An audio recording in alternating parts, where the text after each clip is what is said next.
Mari kita lanjutkan cerita sebelumnya. Bab 341. Mendengar ucapan Pamela, Jovita benar-benar murka. Pamela, masalahnya sudah jelas, tapi kamu masih berani bersikap sesombong ini, ya. Pantas saja semua orang di internet mengataimu nggak tahu malu. Kamu pantas menerima caci maki seperti itu. Seru Jovita. Oh ya, kalau begitu, kamu juga pantas ikut celaka, ya. Kata Pamela. Kamu, Wulan tidak tahan lagi. Dia pun menghampiri putrinya sambil berkata pada Pamela melalui layar ponsel itu, Pamela, kenapa kamu menjadi sejahat ini? Jelas-jelas karir Jovita hancur karena kamu. Awalnya, Jovita sangat dipuji oleh Pak Rudi, sehingga dia bisa menjadi terkenal dan menjadi kebanggaan keluarga Alister. Tapi, karena kamu, kesempatan bagus ini menghilang. Sebelumnya, kamu bahkan menyebarkan rumor bahwa Jovita bukanlah putri kandung Darius, sehingga terjadi perselisihan dalam keluarga kita. Untung saja Darius memberikan kami sebuah kesempatan untuk melakukan tes DNA. Dengan begitu, kami baru bisa menggunakan fakta ini untuk membuktikan bahwa Jovita adalah putri kandung Darius. Kamulah yang terus mengadu domba hubungan kami. Sekarang, kamu malah melakukan penipuan untuk mendapatkan uang di luar, sehingga nama baik keluarga Alister pun rusak. Pamela, apa yang sebenarnya kamu inginkan? Pamela pun tersenyum sinis sambil berkata, penipuan. Tante Wulan, seharusnya itu keahlianmu, deh. Bukankah kamu menggunakan penipuan untuk menduduki posisimu sekarang di keluarga Alister? Kamu juga menggunakan penipuan untuk membantu Jovita mendapatkan dukungan dari Rudy Wallace, kan? Hanya saja, rencanamu ketahuan, sehingga kamu nggak berhasil melakukannya. Kenapa kamu malah mau menyalahkanku atas hal itu? Lagi pula, aku nggak sehebat kamu dalam hal penipuan untuk mendapatkan uang, aku juga nggak boleh merebut profesimu, dong. Mendengar ucapan Pamela, wajah Wulan seketika memucat. Apa katamu? Mengapa hari ini mulut Pamela berubah menjadi begitu tajam? Sebelumnya, Pamela setidaknya akan bersikap sopan di hadapan Darius. Jovita langsung merebut ponsel itu. Dengan amarah yang menggebu-gebu, dia berkata, Pamela, berani sekali kamu mengatai ibuku seperti itu. Memangnya siapa kamu? Biar kuperingatkan, cepat minta maaf pada ibuku. Kalau enggak, Pamela merasa sakit kepala mendengar suara Jovita yang bising. Dia pun mengangkat tangannya untuk menutup telinganya, lalu langsung menekan tombol untuk mengakhiri panggilan di layar ponselnya. Kemudian, Jovita menghubunginya lagi, tetapi dia langsung mengabaikan panggilan itu. Sekarang, dia tidak punya waktu untuk mendengar omelan keluarga Alister, masih ada sesuatu yang harus dia urus. Pamela masuk ke grup berisi 3 orang itu dan mengirimkan pesan ke grup itu. Marlon, bereskan dulu karangan bunga di depan pintu kediaman Alister, lalu cari cara agar nggak ada lagi orang yang mengirimkan karangan bunga ke sana. Marlon tidak muncul, tetapi Ariel membalas pesan itu, Bos, dia sudah pergi melakukan hal yang tadi kamu pesankan. Pamela mengurut keningnya. Karena kerusuhan anggota keluarga Alister barusan, Pamela melupakan hal itu. Ariel, kalau begitu, kirimkan seseorang untuk melakukannya. Ariel membalas, ya, tenang saja, Bos. Aku akan mengirimkan seseorang untuk mengabarkan semua toko bunga dan pemakaman di seluruh kota agar mereka nggak lagi menerima pesanan apapun yang akan dikirimkan ke kediaman Alister. Baik, jawab Pamela.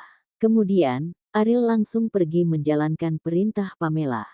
Pamela juga mulai beraksi untuk membersihkan internet dari masalah yang membuatnya dicaci maki itu.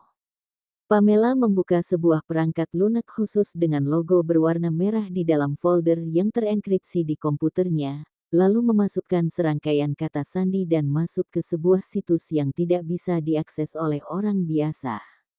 Bab 342. Saat Pamela hendak memblokir semua unggahan di internet yang membeberkan informasi pribadinya secara ilegal, Seseorang dengan ide, Justin, tiba-tiba muncul dan mengirimkan 3 stiker pada Pamela. Kemudian, dia mengirimkan pesan pada Pamela, "Master, kamu sudah datang, ya. Aku memerlukan bantuanmu." Justin adalah Justin Yanuar, tuan muda dari keluarga Yanuar. Setelah beberapa masalah yang terjadi akhir-akhir ini, Pamela tidak memiliki kesan baik terhadap orang-orang dari keluarga Yanuar.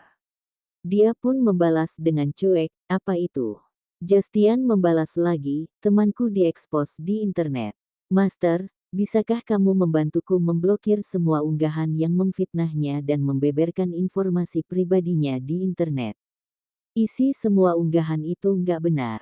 Aku sudah menyuruh semua anggota aliansi Apollo untuk menghapus semuanya, tapi ada beberapa unggahan yang dipasang dengan sistem pelindung kelas atas.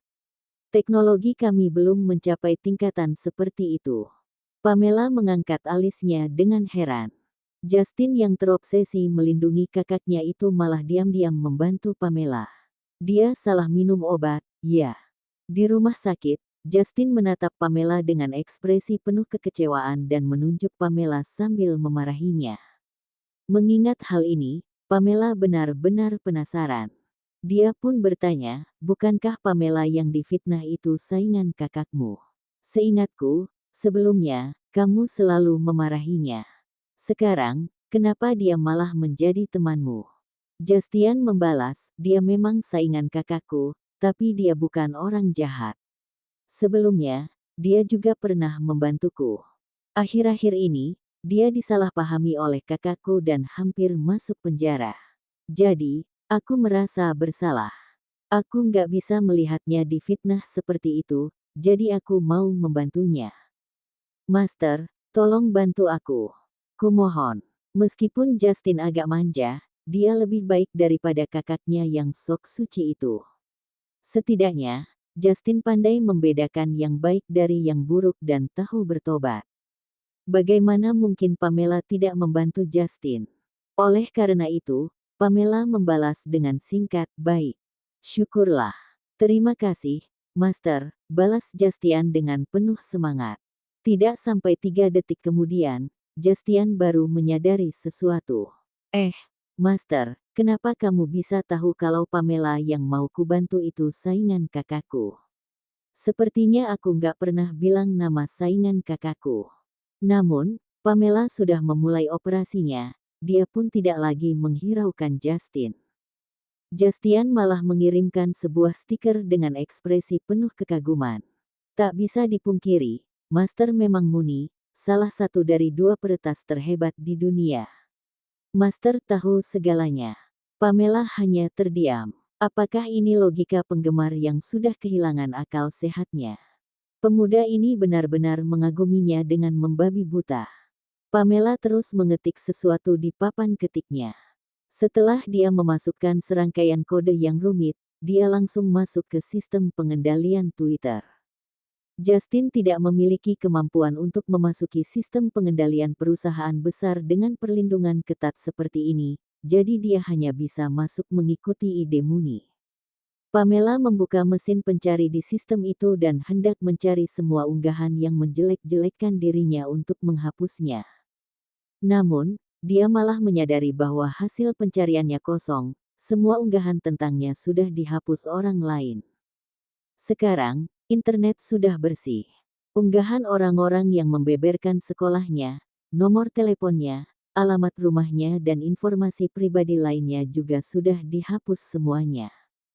Pamela merasa aneh, dia pun bertanya pada Justin, "Bukankah kalian dari aliansi Apollo sudah menghapus semuanya?" Justin membalas, "Enggak, ada banyak unggahan dengan sistem pelindung. Kami sudah berusaha sepanjang hari, tapi kami nggak bisa menghapusnya." Ada apa ini? Kenapa unggahan itu menghilang? Semuanya sudah dihapus.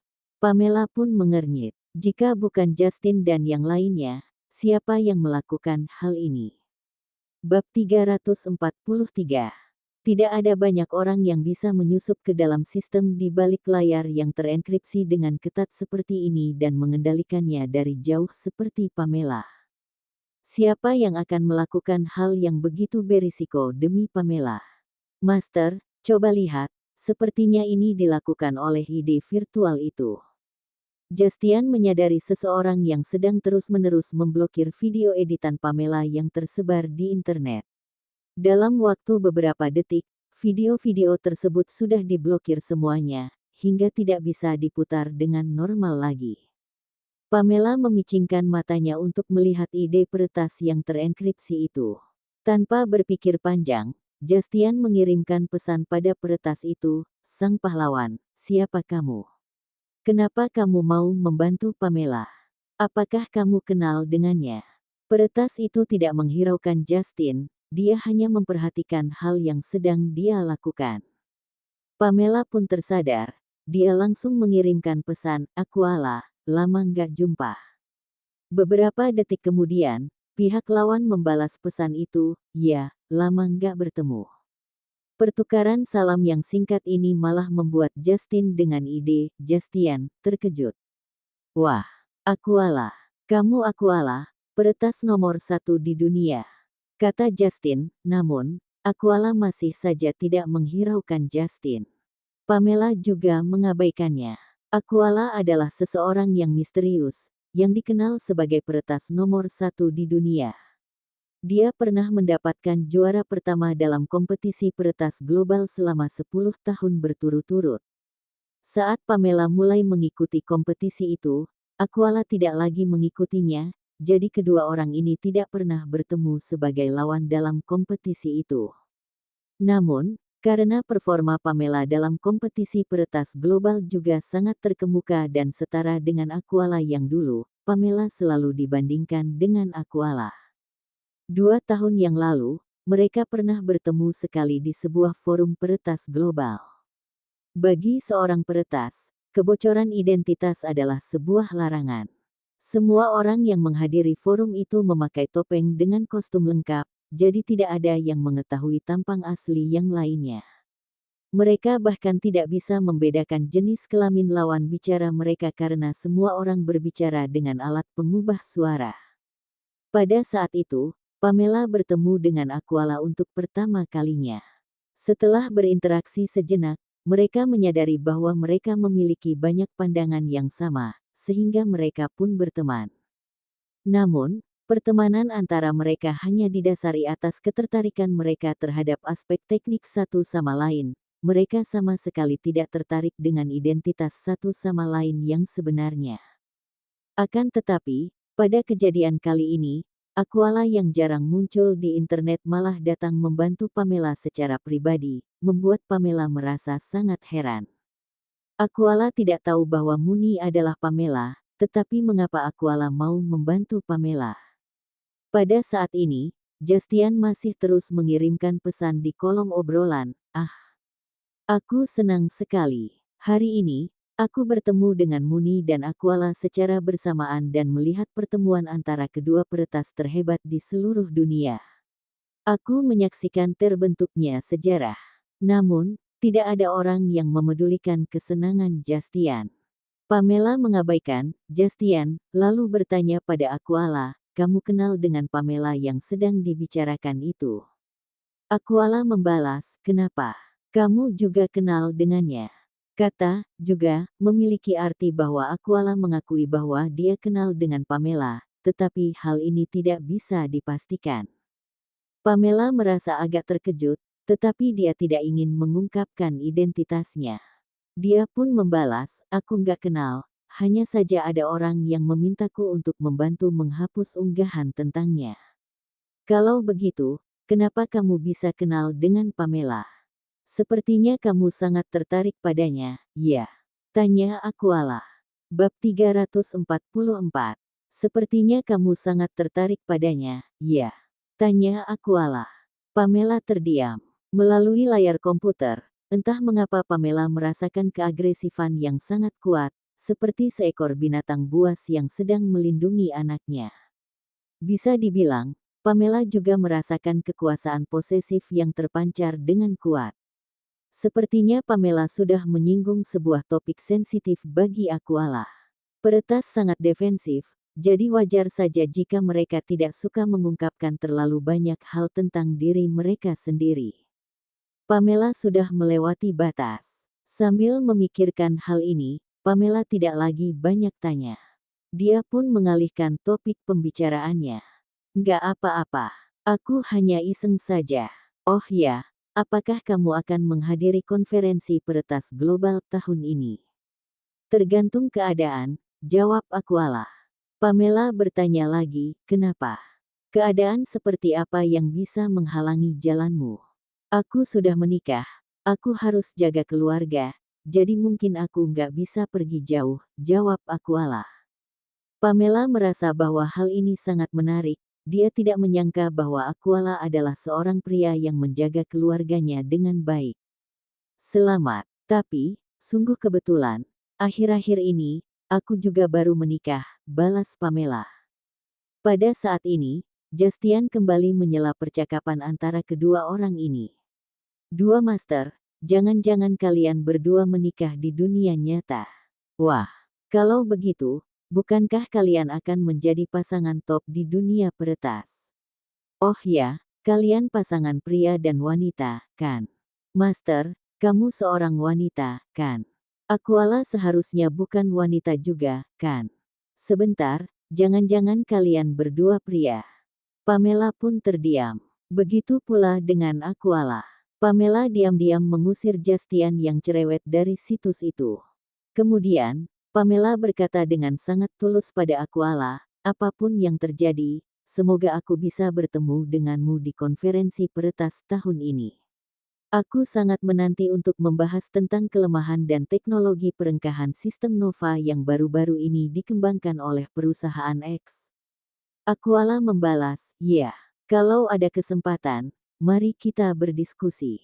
Masalahnya sudah diselesaikan dengan cepat oleh Aquala, sehingga Pamela juga tidak memiliki urusan lainnya lagi. Dia pun keluar dari situs itu. Dia tiba-tiba mengingat bahwa dia masih harus menggambar pesanan desain gedung kantor baru perusahaan Dirgantara. Awalnya, Pamela ingin menyelesaikan sebuah sketsa kasar dan mengirimkannya pada Agam dalam waktu 3 hari. Namun, sekarang, waktu 3 hari sudah berlalu, Pamela tertunda karena berbagai masalah, sehingga dia belum memulai sketsa itu sama sekali. Dia pun memulainya sekarang juga. Pamela bergegas membuka perangkat lunak untuk menggambar dan membuat sketsa dari inspirasi desain yang dia pikirkan sebelumnya. Pada saat ini, di ruang baca, Agam juga keluar dari situs itu dan mengurut keningnya dengan kelelahan. Dia mengeluarkan ponselnya dan melihat waktu. Setelah berpikir sejenak, dia mengirimkan sebuah pesan pada Pamela. Pamela, kamu benar-benar nggak mau membiarkanku masuk kamar sebentar saja. Mendengar nada dering ponselnya, Pamela yang sedang menggambar desainnya dengan penuh perhatian melihat notifikasinya sekilas. Kemudian, dia mengernyit sambil mengirimkan sebuah balasan pada Agam, Paman, kenapa kamu mau masuk kamar? Ada apa? Nggak apa-apa, aku mau lihat kamu saja, balas Agam. Pamela membuka kamera ponselnya dan mengangkat dua jarinya sambil tersenyum secara paksa ke arah kamera. Dia mengirimkan foto itu pada Agam. Nah, lihatlah sampai puas. Selamat malam. Jangan balas lagi, aku mau tidur. Agam pun terdiam. Pamela benar-benar pandai memancing amarahnya. Dasar gadis ini, sungguh menyebalkan, tetapi juga imut. Bab 345. Di kediaman Yanuar, Jason sedang duduk dengan santai di sebuah kursi anyaman yang terletak di depan rak buku besar yang sangat bersih. Dia memegang sebuah buku bahasa asing di satu tangannya, sedangkan tangannya yang lain memegang segelas kopi yang masih mengepulkan asap panas. Kelvin, sekretarisnya, berdiri di satu sisi sambil melaporkan sesuatu dengan penuh hormat. Tuan, apakah kita perlu membantu Nona Pamela mengklarifikasi perihal dia difitnah di internet? Tanya Kelvin. Meskipun Kelvin tidak terbiasa melihat Pamela yang bersikap tidak hormat terhadap Jason, masalah ini tidak berhubungan dengan sikap Pamela. Hari itu, di Sungai Kolos, Pamela memang membantu Tuan Besar keluarga Yanuar. Kalau tidak, Tuan Besar pasti akan terluka karena selebriti internet yang tidak tahu diri itu. Jason memicingkan sepasang matanya yang indah, tetapi dingin itu. Dia menyesap seteguk kopi sambil mengingat sikap Pamela yang sombong dan tidak menghormati dirinya, lalu berkata dengan santai, dia istrinya Agam. Apapun yang terjadi, kita nggak perlu ikut campur. Kelvin pun menyetujui ucapan Jason. Bagaimana mungkin tuan muda dari keluarga dirgantara itu tidak mampu melindungi istrinya sendiri? Sepertinya dia sudah berpikir terlalu jauh. Jason meletakkan kopinya dengan elegan dan berkata, sekarang, yang penting, bagaimana rekaman itu bisa tersebar di internet. Dari mana asalnya? Selidiki dengan jelas. Jika menyangkut hal ini, Kelvin merasa tidak berdaya. Dia berkata, Tuan, saya sudah mencoba untuk menyelidiki hal ini, tapi saya nggak mendapatkan hasil apapun. Ponsel selebriti itu langsung kita sita di tempat, dia nggak mungkin sempat membuat salinan rekaman itu. Kemudian, ponsel itu terus disimpan oleh Tuan. Selain saat ponsel itu dikumpulkan pada pihak kepolisian untuk pengambilan bukti, jelas-jelas nggak ada yang menyentuh ponsel itu. Kewaspadaan melintas di matanya Jason. Kalau begitu, saat aku lagi lengah, ada orang yang mengambil ponsel itu, kata Jason. Kelvin ragu-ragu sesaat, lalu dia menganggukkan kepalanya dan berkata, Tuan, sepertinya hanya ada kemungkinan itu. Jason menutup buku di tangannya sambil berkata, aku selalu meletakkan ponsel itu di laci di ruang kerjaku. Kalau ada yang menyentuhnya, orang itu pasti orang rumah. Namun, Kelvin memiliki pemikiran yang berbeda. Biasanya, hanya ada Nona Kalana yang berani memasuki ruang kerja Anda tanpa izin. Nona Kalana nggak mungkin melakukannya, orang lain juga nggak berani. Saat Kelvin sedang berbicara, Kalana membuka pintu dan berjalan memasuki ruangan.